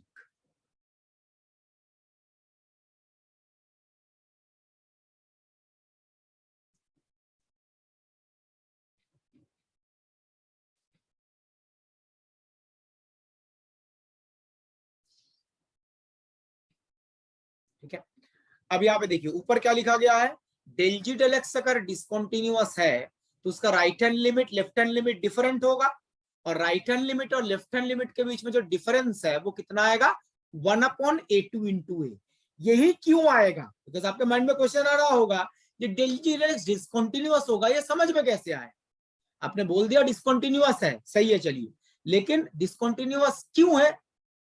जी तो कंटिन्यूअस था, सडनली डेल जी डेल एक्स डिसकंटिन्यूअस क्यों है? इस क्वेश्चन में भी आ रहे हैं कि डेल जी डेल एक्स डिसकंटिन्यूअस क्यों होना चाहिए, और मैग्नीट्यूड इतना ही क्यों होना चाहिए, जो अमाउंट ऑफ डिसकंटिन्यूटी है वो इतना ही क्यों होना चाहिए, इसमें भी आ रहे हैं। इसी चीज को मैथमेटिकली लिखा गया। आप देखो ये जो क्वांटिटी है ये क्या है, कोई बता सकता है? What is this? Right hand limit of derivative of right, this is right hand limit of del ji del x. ये ग्रीन्स फंक्शन का राइट हैंड लिमिट नहीं है, डेल जी डेल एक्स का राइट हैंड लिमिट है। और right hand limit calculate करने के लिए हम कौन सा ग्रीन्स फंक्शन यूज करेंगे, रीजन 1 रीजन 2? रीजन रीजन 2, बिल्कुल सही। ये बार बार मैं रिपीट इसलिए कर रहा हूं, एग्जाम में ये मोस्ट कॉमन मिस्टेक्स हैं जो जल्दबाजी में आप लोग परफॉर्म कर सकते हैं। सेकंड पार्ट है माइनस जो है left hand limit of del ji del X, और लेफ्ट हैंड लिमिट कैलकुलेट करने के लिए आप कौन से रीजन का ग्रीन्स फंक्शन यूज करोगे? Region first. Region first. तो ये बेसिकली क्या है, right hand limit of del ji del X minus left hand limit of del ji del X. तो this is the amount of discontinuity, जो कितना होना चाहिए, 1/a2 into a, इतना होना चाहिए। ओके,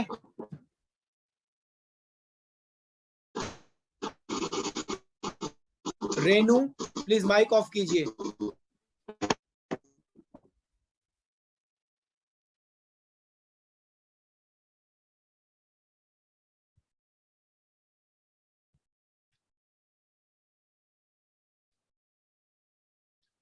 ठीक है, नाउ नेक्स्ट हम डिस्कस करेंगे ये डेल जी डेल एक्स क्यों डिसकंटिन्यूअस होना चाहिए, एंड अमाउंट ऑफ डिसकंटिन्यूटी यही आएगा, ये आइडिया कैसे लगा देखते हैं। जब हमने डिराक डेल्टा फंक्शन डिस्कस किया था स्टार्टिंग के क्लासेस में, फर्स्ट टॉपिक में डिस्कस किया था। अब देखिए डिराक डेल्टा फंक्शन ना स्पेसिफिकली सिलेबस में कहीं पे मेंशन नहीं किया गया, बट इसका काफी ज्यादा यूज होता है फिजिक्स में डिराक डेल्टा फंक्शन का। ठीक है, मुझे लगता है मैथमेटिक्स में भी, ये मैथमेटिकल फंक्शन है नहीं, मैथमेटिक्स में भी इतना ज्यादा यूज कहीं पे नहीं होता है जितना फिजिक्स में यूज होता है डिराक डेल्टा फंक्शन का। हमने डिराक डेल्टा फंक्शन में एक प्रॉपर्टी पढ़ा था, सपोज हमारे पास एक फंक्शन है f of x and this function is discontinuous,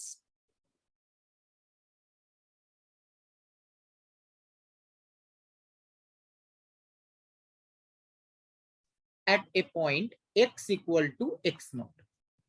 किसी पॉइंट पे ये फंक्शन डिसकंटिन्यूअस है, तो इसका जो डेरिवेटिव होता है df dx, ये किससे रिलेटेड होता है? Dirac delta. Dirac delta. This is related with Dirac delta. Dirac delta का पीक कहां पे आएगा?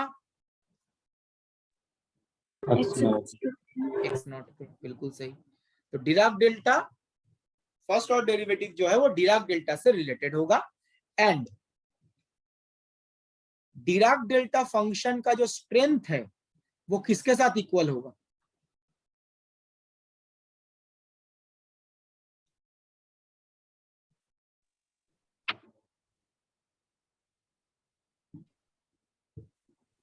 Extend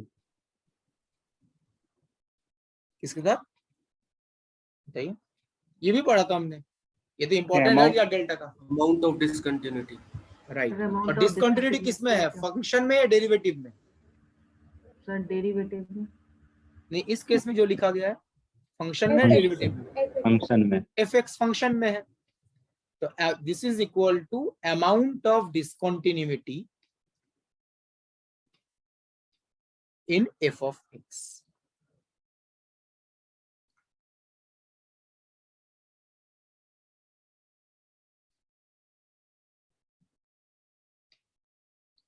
ये काफी इंपॉर्टेंट पॉइंट है, इसी को ग्रीन्स फंक्शन में रिपीटेडली यूज किया जाता है। Very important concept related to Green's function. तो फंक्शन अगर x equal to x not पे डिसकंटिन्यूअस है जैसे बताया गया, तो इसका डेरिवेटिव डिराक डेल्टा फंक्शन से रिलेटेड होगा, और डिराक डेल्टा फंक्शन का जो पीक है वो भी x नॉट पे आएगा, एंड df dx के एक्सप्रेशन में, df dx के एक्सप्रेशन में जो डिराक डेल्टा फंक्शन होगा उसका स्ट्रेंथ अमाउंट ऑफ डिसकंटिन्यूटी के साथ इक्वल होगा, और अमाउंट ऑफ डिसकंटिन्यूटी किस में आएगा? f of x। ठीक है, अब इसी प्रॉपर्टी को यहाँ पे यूज करते हैं। मैं आगे प्रोसीड कर रहा हूं।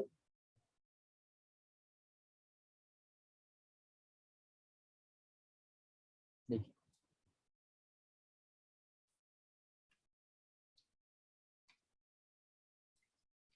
ग्रीन्स फंक्शन और डिराक डेल्टा कैसे रिलेटेड था?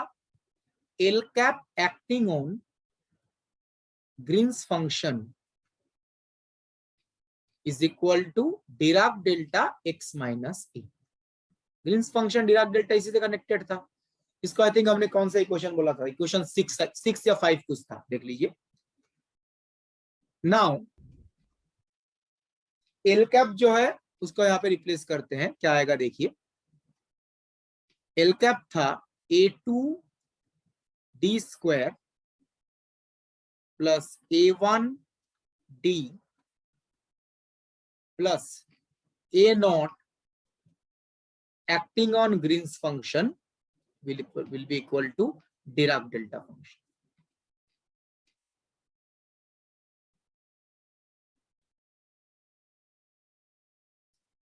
तो ऑपरेट अगर आप करेंगे, देखिए क्या आएगा, a2। अब यहाँ पे एक चीज थोड़ा ध्यान रखिएगा, ठीक है, अगर आप नहीं मतलब बिना समझे भी कर देते हैं आंसर तो आ जाएगा, बट देखिए यहाँ पे ग्रीन्स फंक्शन किस किस का फंक्शन है, किस पे डिपेंड करता है? x और a x एंड a, और जो कैपिटल डी है ये डेरिवेटिव किसके रिस्पेक्ट में? x के रिस्पेक्ट में। तो यहाँ पे दो का x और a दोनों का फंक्शन है ना, तो जब डी स्क्वायर इसके ऊपर ऑपरेट करेगा इस केस में ये ऑर्डिनरी डेरिवेटिव होगा या पार्शियल डेरिवेटिव होगा? पार्शियल, बिकॉज यहाँ पे ग्रीन्स फंक्शन x a दोनों पे डिपेंड करता है। सर डेल्टा x माइनस ए होगा ना ऊपर? हाँ बिल्कुल बिल्कुल, ये पार्शियल डेरिवेटिव होगा बिकॉज ग्रीन्स फंक्शन x से दोनों पे डिपेंड करता है। a1 कैपिटल डी ऑपरेट करने का मतलब ये हो जाएगा del ji del X plus a not G equal to Dirac delta x minus A. इसको अगर हम थोड़ा सिंप्लीफाई करके सेकेंड ऑर्डर पार्शियल डेरिवेटिव का एक्सप्रेशन लिखते हैं, सेकेंड ऑर्डर पार्शियल डेरिवेटिव, तो देखिए क्या आएगा, सारे टर्म्स को राइट हैंड साइड में लेके जाते हैं, ये आएगा -a1 अपॉन a2 डेल जी del x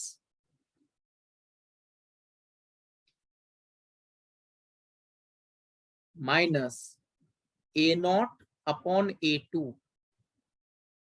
g -1 upon a2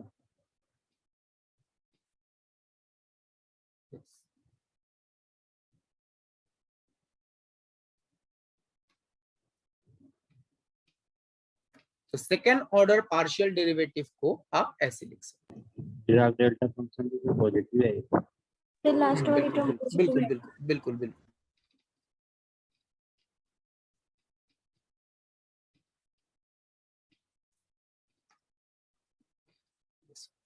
तो सेकेंड ऑर्डर पार्शियल डेरिवेटिव को आप इस तरीके से लिख सकते हैं।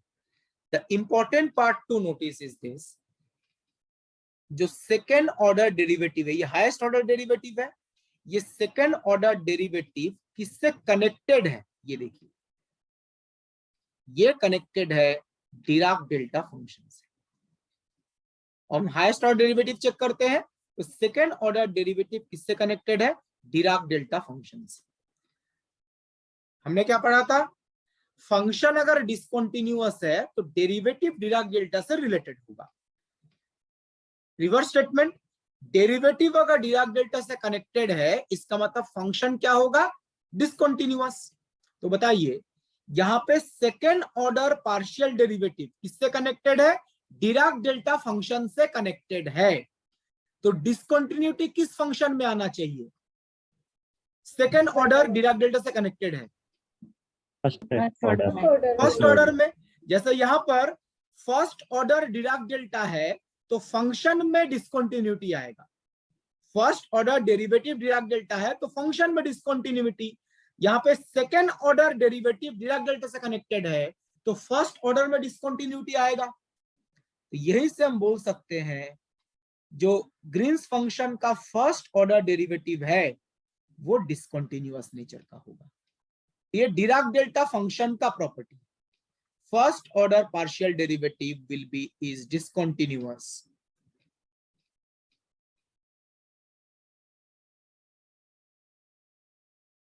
कहां पे डिसकंटिन्यूअस होगा, anyone,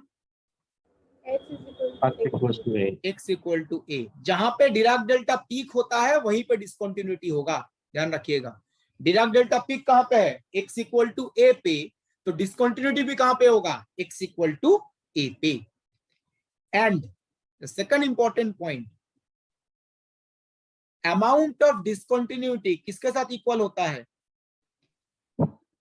right hand limit minus left hand limit. वो तो है, मतलब डिराक डेल्टा से कैसे रिलेटेड होता है, strength of Dirac delta function, बिल्कुल सही। तो amount of discontinuity equal to right hand limit minus left hand limit and which is equal to strength of the Dirac delta function. तो आप मुझे यहाँ पे बताइए, ये भी हमने डिराक डेल्टा फंक्शन में ही पढ़ा था। अगर हमारे पास ऐसा एक डिराक डेल्टा फंक्शन है g of x into Dirac delta x minus a,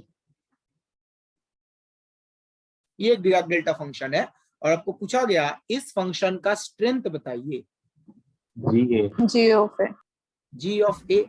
जो साथ में फंक्शन है x का फंक्शन, उसमें x के बदले a रिप्लेस कर देते हैं, तो strength is g of a।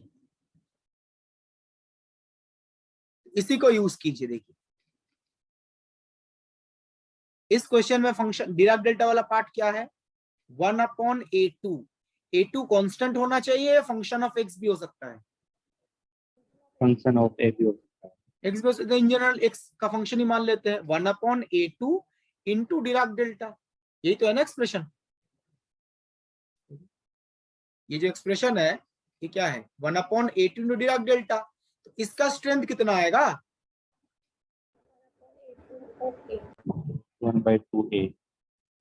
1 upon a2 और x के बदले a रिप्लेस कर देंगे। तो यहाँ पे भी हमने क्या यूज किया, डिराक डेल्टा फंक्शन का प्रॉपर्टी यूज किया।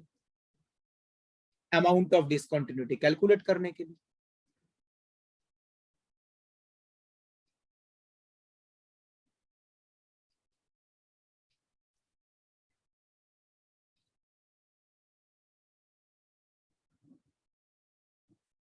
ठीक है, किसी ने क्वेश्चन किया है, here we can also write dgdx in terms of Dirac delta।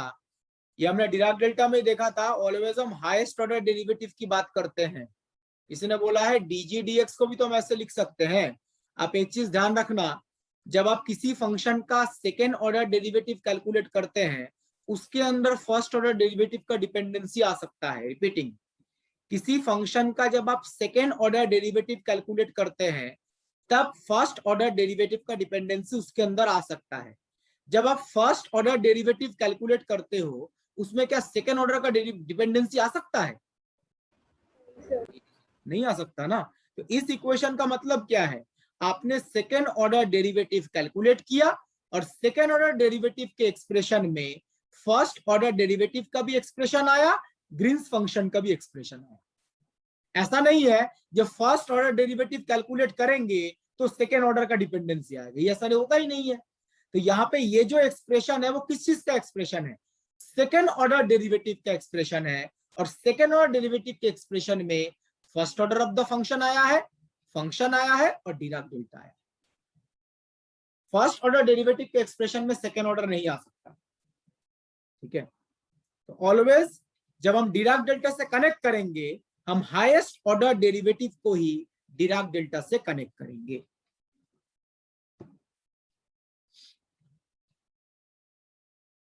Okay, इसमें और कोई डाउट है एनीवन? डिसकंटिन्यूअस क्यों है, अमाउंट ऑफ डिसकंटिन्यूटी ये क्यों लिखा गया? एनीवन?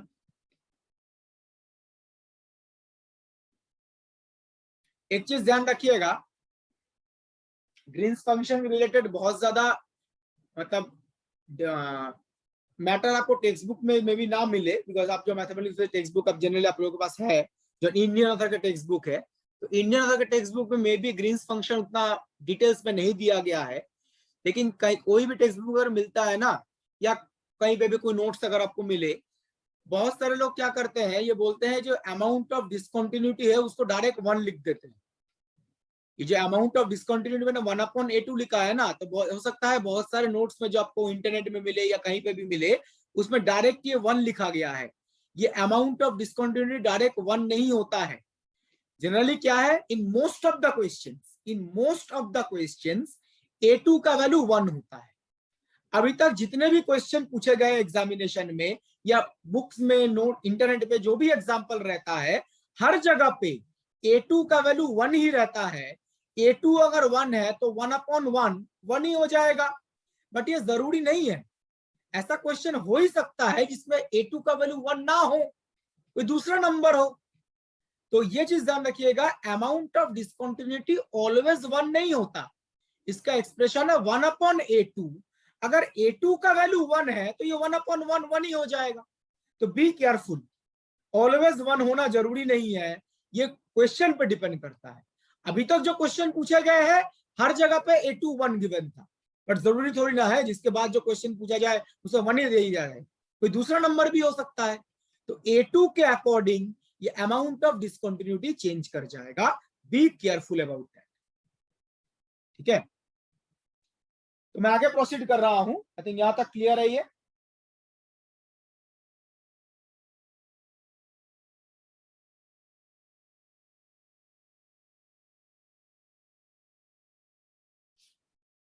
इसको आप ऐसे भी याद रख सकते हो, ये A2 बेस, ये अमाउंट ऑफ डिसकंटिन्यूटी क्या है 1/A2, और A2 क्या है d2i dx2 का कोएफिशिएंट जो बताया गया था।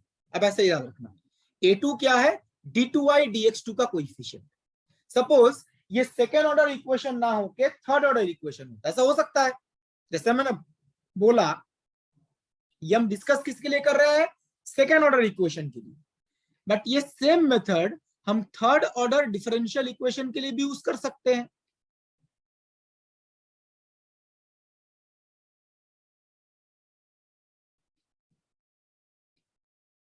तो सपोज आपके पास एक third order ordinary non homogeneous ordinary differential equation है।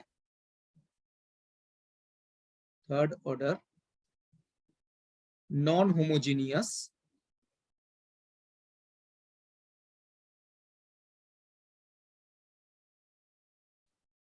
Ordinary differential equation.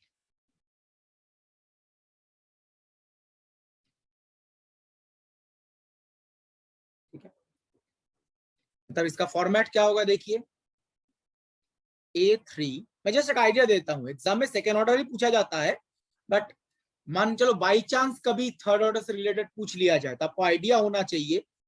Second order अगर आपको पता है तो थर्ड ऑर्डर आप ऐसे भी सॉल्व कर सकते हो। देखो A3 into third order derivative plus A2 into second order derivative plus A1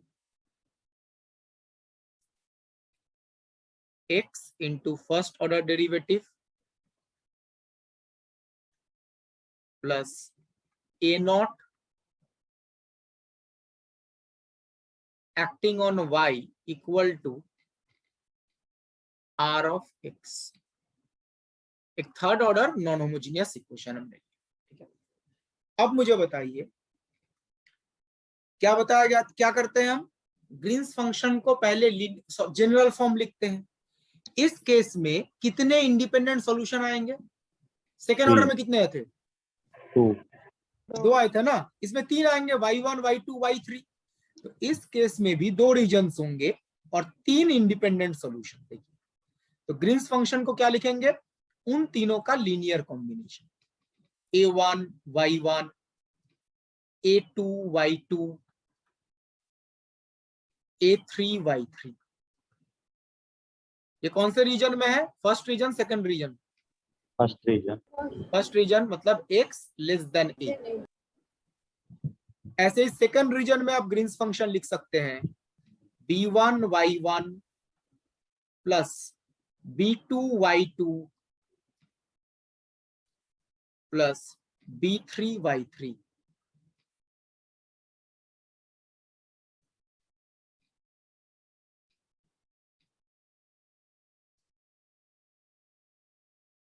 ठीक है, अब इसमें देखिए 6 अननोन क्वांटिटीज हैं, A1 A2 A3।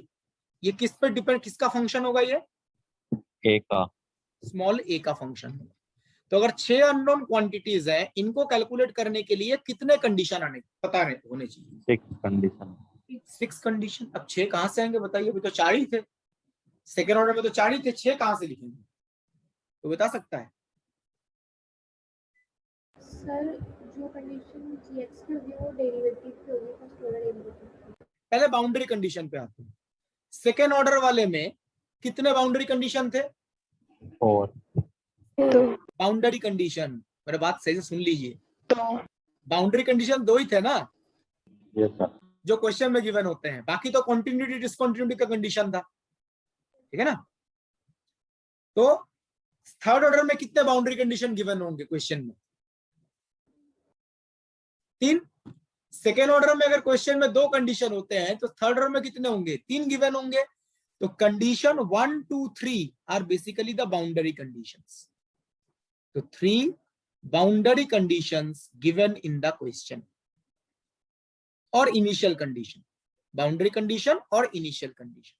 तो सेकेंड ऑर्डर के लिए 2 कंडीशन गिवन होगा, थर्ड ऑर्डर के लिए 3 कंडीशन गिवन होंगे, वो हो जाएगा condition 1 2 3। Now given in question, अब कोई बता सकता है इस केस में डिसकंटिन्यूटी किस में आएगा, सेकंड ऑर्डर। पहले second order. Second order, because ये थर्ड ऑर्डर इक्वेशन है ना। तो थर्ड ऑर्डर इक्वेशन का मतलब है यहाँ पे क्या होगा, मैं पहले देखिए, जो ग्रीन्स फंक्शन का थर्ड ऑर्डर डेरिवेटिव होगा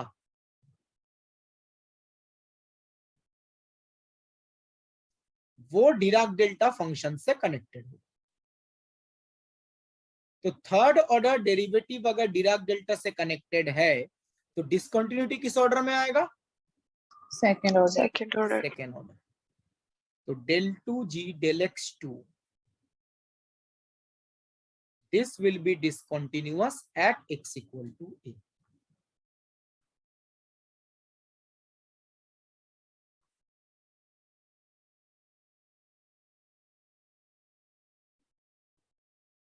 और अमाउंट ऑफ डिस्कंटिन्यूटी कितना आएगा इस केस में, कोई बता सकता है?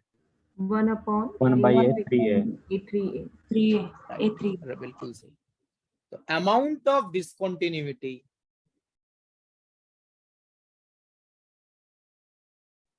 जो हाईएस्ट ऑर्डर डेरिवेटिव है उसका कोएफिशिएंट आएगा। यहाँ पे हाईएस्ट ऑर्डर क्या है? थर्ड ऑर्डर, उसका कोएफिशिएंट है A3। तो amount of discontinuity will be equal to 1 upon A3 at A। Second order में A2 था, थर्ड ऑर्डर में A3, फोर्थ ऑर्डर में A4 आ जाएगा।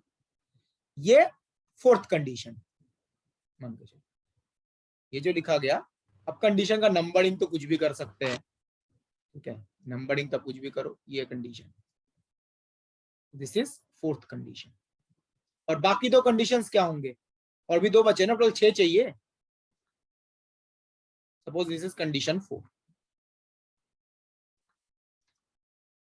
बाकी दो कंडीशंस क्या होंगे? Anyone? Left hand limit, right hand limit equal. किसका? G and derivative. First derivative, second derivative. Function का और फर्स्ट ऑर्डर डेरिवेटिव का। यहाँ पे डिस्कंटिन्यूटी किस में आएगा? सेकेंड ऑर्डर में ना। तो ग्रीन्स फंक्शन और उसका जो फर्स्ट ऑर्डर डेरिवेटिव है वो तो कंटिन्यूअस ही होगा।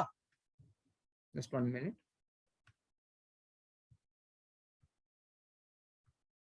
तो condition 5 and condition 6,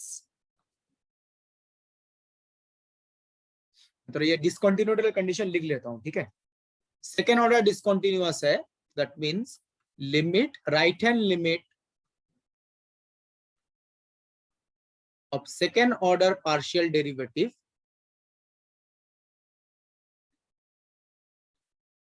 minus left hand limit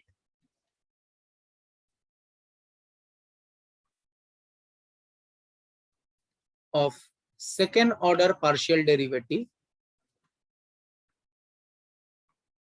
equal to 1 upon A3 at A, जो डिस्कंटिन्यूटी वाला कंडीशन बताया गया।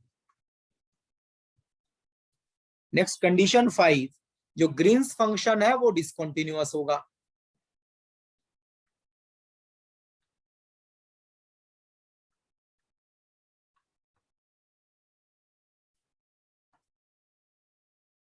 तो right hand limit of Green's function and left hand limit of Green's function will be equal. और कौन continuous होगा? और कौन सा डेरिवेटिव बच गया?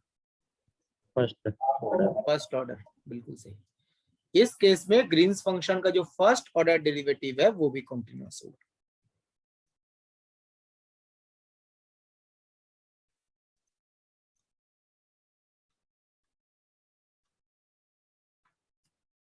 Last one, condition 6।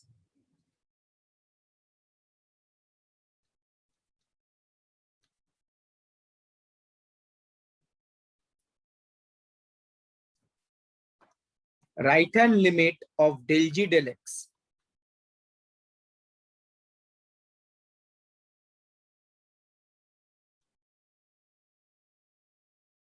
will be equal to left hand limit of del g del x.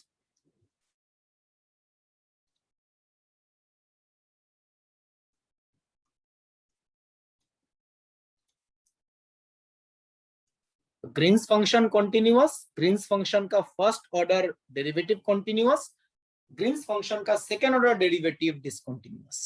ये total 6 condition है। 3 बाउंड्री कंडीशन तो क्वेश्चन में ही हो जाएंगे और बाकी 3 ये है, कॉन्टिन्यूटी और डिसकॉन्टिन्यूटी रिलेटेड। इन 6 कंडीशन को अप्लाई करके जो अननोन क्वांटिटीज हैं A1, A2, A3, B1, B2, B3, इनका वैल्यू आप कैलकुलेट कर सकते हैं। तो let's take a break. Break के बाद हम लोग इससे रिलेटेड कुछ प्रॉब्लम डिस्कस करेंगे। जो एग्जाम में अगर क्वेश्चन आता है तो हम कैसे स्टेप बाय स्टेप सॉल्व करते हैं। ओके, लाइट शो कर दीजिए।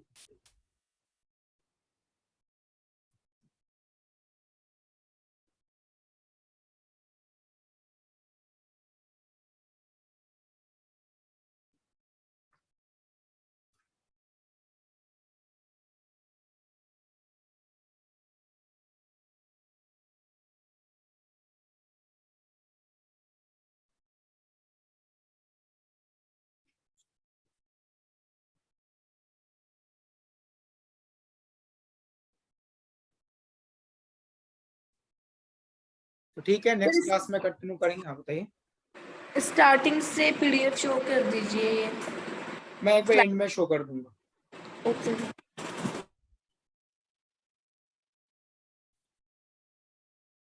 सर बताइए। सर वो बेसिक प्रॉपर्टी वाला केवल स्लाइड शो कर दीजिए, basic concept of green function वाला, क्योंकि वो सर मेरा थोड़ा इंटरनेट की वजह से नहीं हो पाया था। बस ठीक है sir, thank you sir. Sir एक बार second slide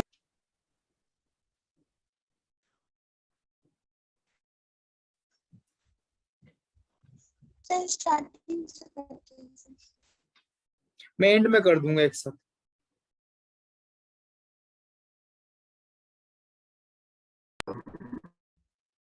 thank you sir.